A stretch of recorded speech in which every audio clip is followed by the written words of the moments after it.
Alrighty, so we did the contest mode for Sundered Doctrine, and of course, me and my friends being us, we went back in to start hunting for secrets, and we made some pretty good progress, but it unfortunately seems like that Bungie has time-gated this quest at this point in time.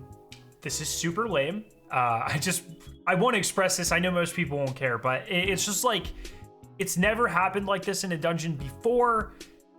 I don't really see any reason for it, and it feels really bad because the dungeon is amazing. The contest mode was amazing. I was feeling so excited and so happy, and then all of a sudden we just hit a wall.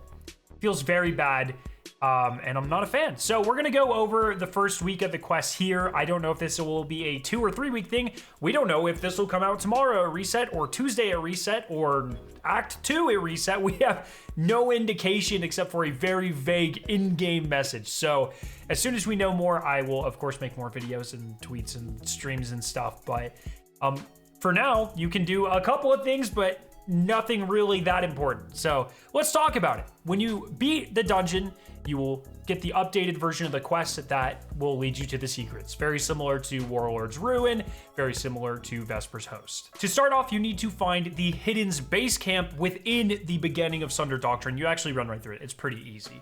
There will be some pieces of paper on a table. Walk over and pick them up. That will be the first objective for this step of the quest. Now you need to enter the code. And if you look at this giant machination on the wall, there are only 3 symbols. There is the Savathun symbol, there is the enter symbol, and there is the pyramid symbol. So if you think about this entire dungeon, it's using symbols to tell a story, and the obvious code that you can enter here is Savathun enters the pyramid.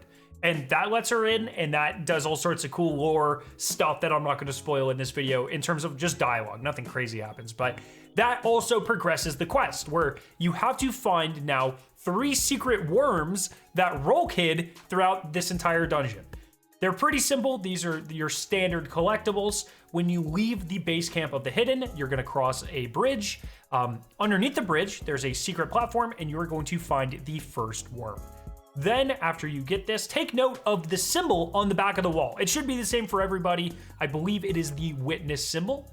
Then go ahead and complete the first encounter, and right before the second encounter, there's like a giant maze area. And in this area, you complete it, you come to this gigantic cavern that is full of dread and attendants and this like giant pyramid structures all over the place. Normally, you would go to this kind of close right corner and go through that door. But if you instead go to the back right corner, there's one of these doors that you can shoot open, like in the final boss. And when you go inside, the second worm and symbol will be there. Pick up the worm, take a note of the symbol. I believe it is the give symbol.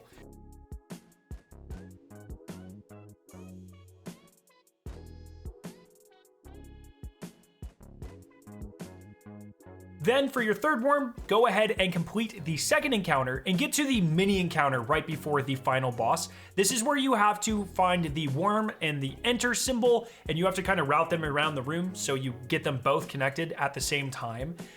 In this encounter, if you go over to where the worm side is, right up to the left, there's a door where if you walk up to it, you can hold interact, I believe, and it will open and the third worm is in there. You might have to complete this encounter first. I'm not entirely sure, but this is where the door is.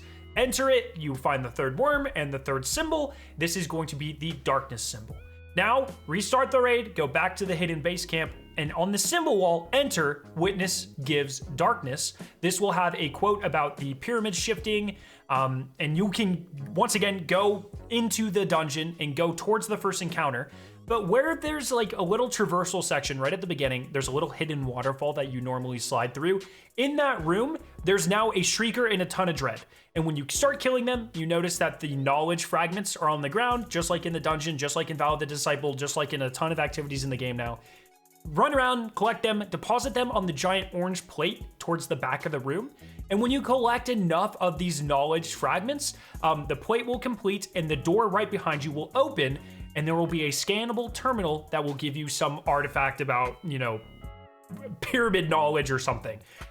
This will give you the next step of the quest, which is to complete the dungeon, and just go and do that. No tricks. You can get a checkpoint if you want. That's what we did. But when you complete the dungeon, you find that you are now time gated, and that's very disappointing. We were just starting to get really into these secrets. I hope there's a community puzzle just like Vesper's Host, but honestly, I have no idea. I have no idea how long this is going to be time gated for. That is a huge bummer, but that's how you complete the first part of this quest. If you have any questions, let me know down in the comment section. As always, if I have any revisions, I'll attach it to the pinned comment just in case we got something wrong, but this was all pretty straightforward, so I don't think that's going to happen.